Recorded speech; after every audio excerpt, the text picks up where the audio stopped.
How you doing, man? Ooh, haven't had a drink in about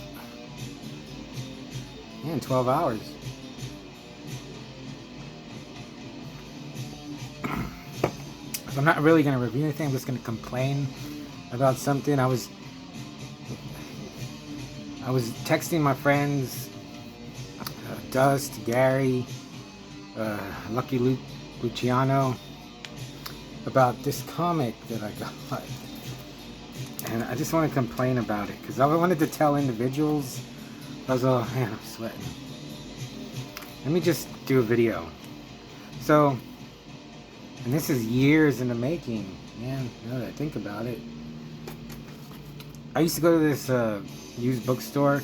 They sold comics, and I found Rye in the Future Force. This might even be one of the first issues. See, it is a Nine Lives bookstore. And I was like, man, this looks cool. And I read it, and I was like, it was a really good issue. And I reread it again.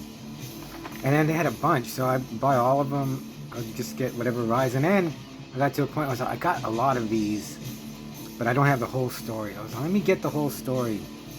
So I started ordering issues of Rye. I got 1 and 2. Slowly, you know, filling in the blanks, filling in the holes. And I of course, I noticed, like, this Rye looks a little different from this Rye. You know what? I'm just gonna cut this short. I got them all. I got all, like, well, I didn't even get them all. I didn't get the last issue, but I was like, well, I'm reading them, I'll get it.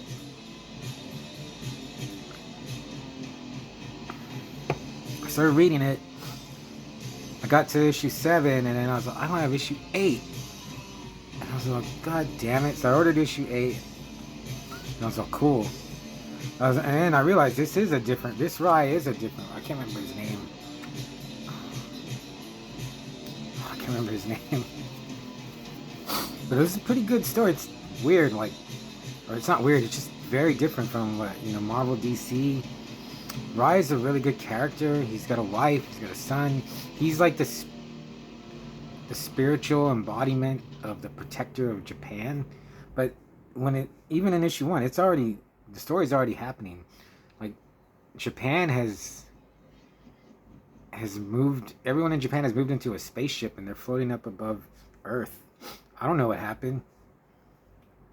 And so, like, he's protecting them, but, like, half the people hate him.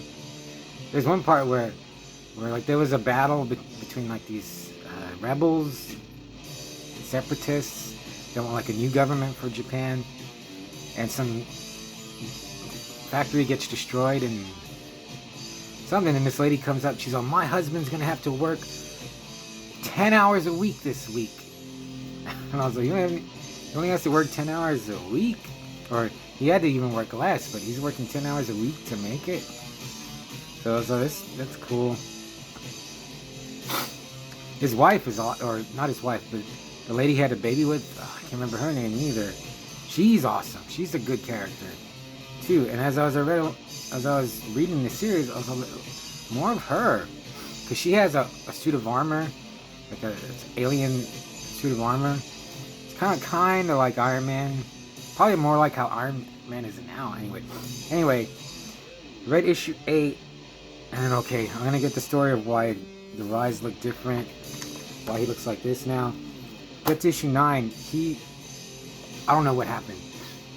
And then I realized you have to read Magnus the Robot Fighter to get the complete story. And I was like, God damn it. I spent years collecting this series.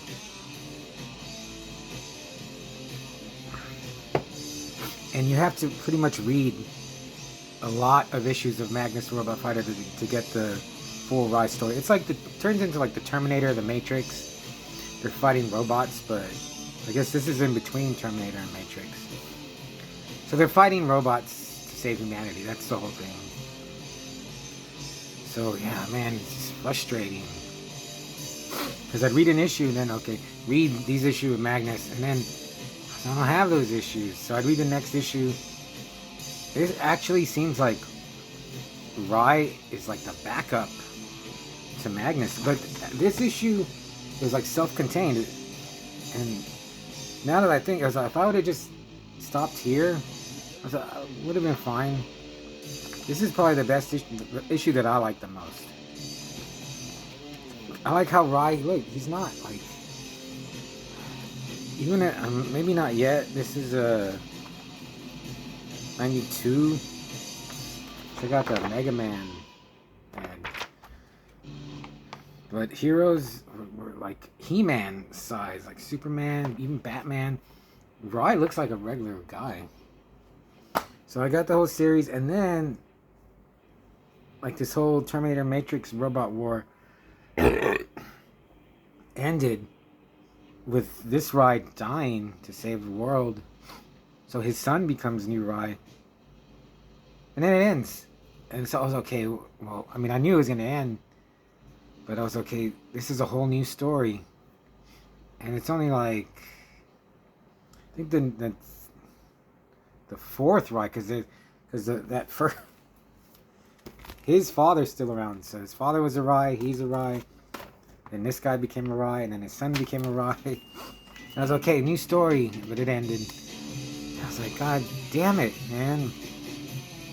So yeah, I just wanted to complain about that, because I've been getting like the whole series. I didn't review it, but Blue Devil, which was a great comic, only lasted like 31 issues. It ended like totally like I had no idea what was going on, and it was good.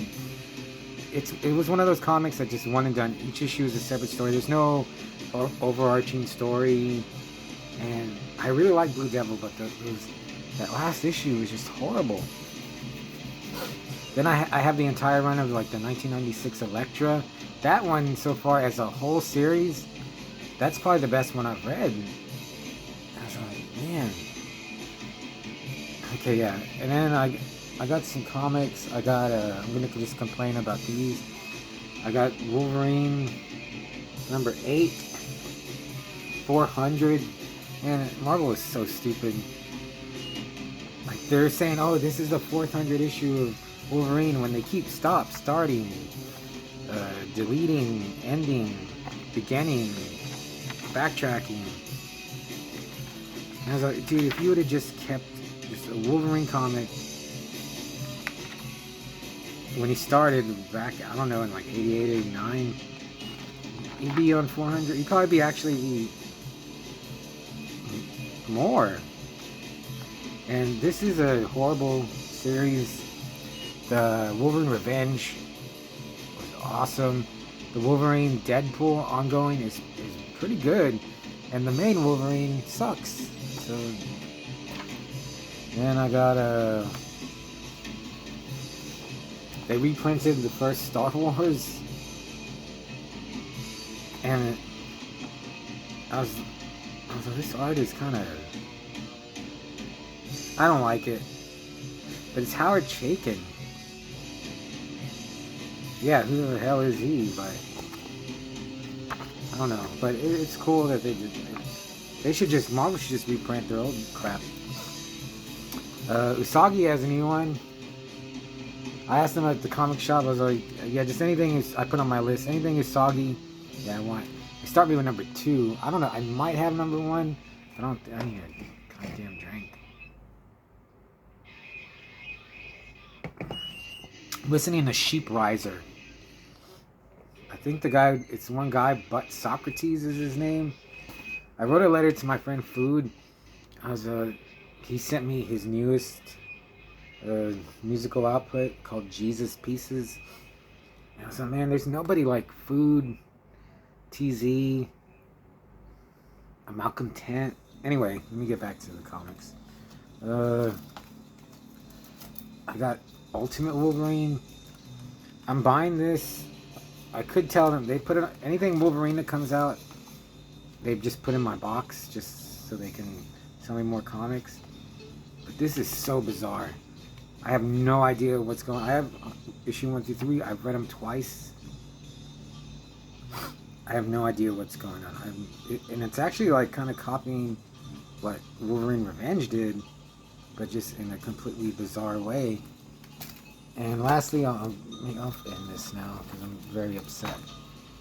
I'll end it on a good note. I've had this Dreadstar for a while, and I read it, and it was awesome. Dude, I remember buying a Dreadstar back in like 84, 85, and it was kind of messed up for like because I was like 9 or 10. Like, there's blood and kill, it just not like super gory killing, but it kill people. People die. There's like robots with human parts on them. Like a robot will have a human head or arm or leg. And then I've read the collection. I have the collections. It's Jim Starlin, but I read this, and Dreadstar gets him and his whole team get their ass destroyed on this, and Dreadstar is left dying at the end of this. And I read it, and I have to find out what happens. So I bought this one in the end, and it was really good. So I should have just concentrated on getting the Dreadstar series. In all of these. Art is amazing, Starlin is amazing, his characters are amazing. Okay, I'm gonna end it now, but just if you buy any comics, get Usagi, get this issue of Rai, and just start getting some Dreadstar.